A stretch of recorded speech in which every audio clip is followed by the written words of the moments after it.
안녕하세요. 최근에 그 피규어 테크놀로지라는 회사 소식 들으셨나요? 나스닥 상장을 위해서 비공개로 IPO 서류를 제출했다고요. 아, 네, 들어봤습니다. 그 블록체인 기술이랑 전통금융이 만나는 꽤 흥미로운 사례죠. 맞아요. 그래서 오늘은 이 회사가 도대체 뭐라는 곳이고 또 얘네 IPO 추진이 왜 중요한지 좀 깊게 파보려고 합니다. 좋습니다. 피겨의 기술부터 해서 성장 과정, 또 이게 금융산업 전반에 어떤 영향을 줄지 같이 이야기 나눠보죠. 네, 그럼 먼저 피규어라는 회사 어떤 곳인지 좀 더 자세히 볼까요? 2018년에 소파이 공동 창업자였던 마이크 캐그니가 세웠다고 하죠. 네, 맞습니다. 핵심은 역시 블록체인 기술 활용이고요.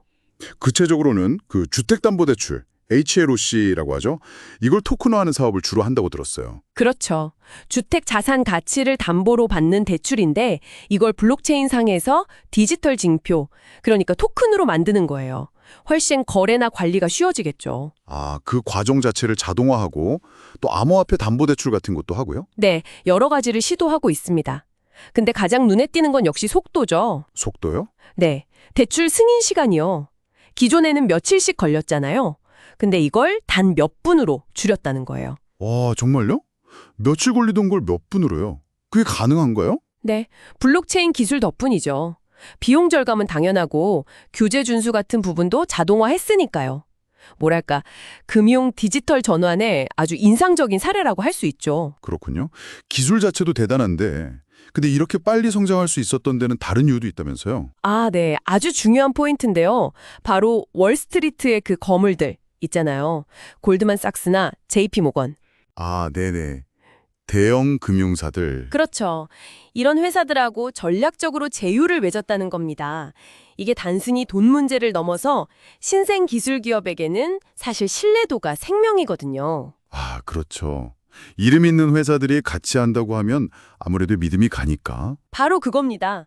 그래서 그 결과로 누적 대출 취급액이 벌써 160억 달러를 넘었다고 해요. 와, 160억 달러. 엄청난 규모네요. 네. 그러니까 블록체인 기술을 실제 금융 서비스에 적용해서 이 정도 실질적인 성과를 낸다는 건 정말 대단한 거죠. 상업적 가능성을 확실히 보여준 셈이고요. 그렇군요. 기술력에다가 또 이런 든든한 파트너들. 근데 왜 하필 지금 IPO를 추진하는 걸까요? 타이밍에 좀 특별한 이유가 있을까요? 그것도 좀 생각해 볼 부분인데요.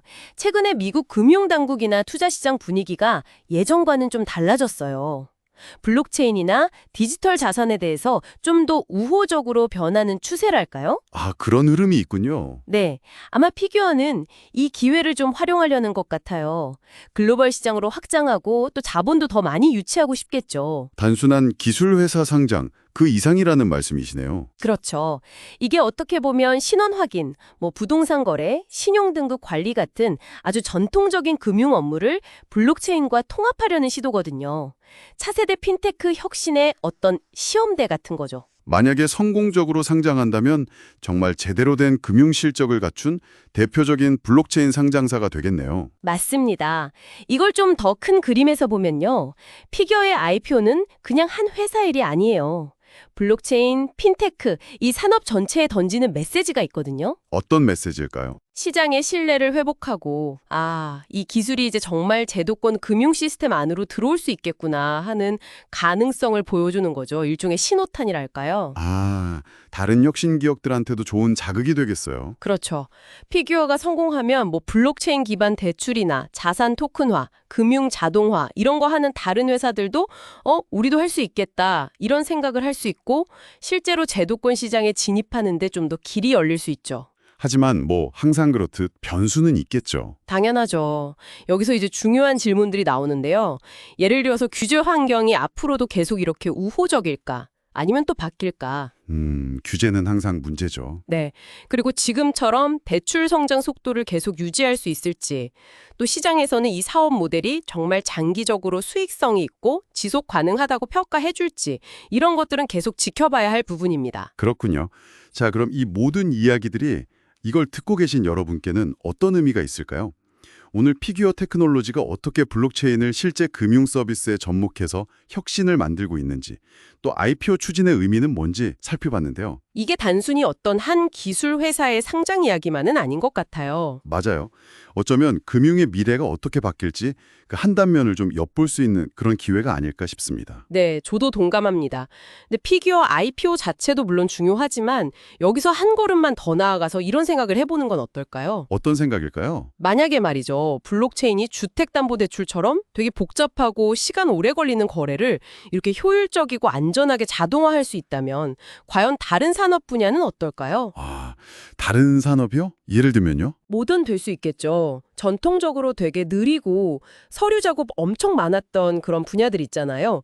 그런 분야들 중에 어떤 것들이 이 기술 때문에 근본적으로 바뀔 수 있을지 한번 상상해 보는 거죠.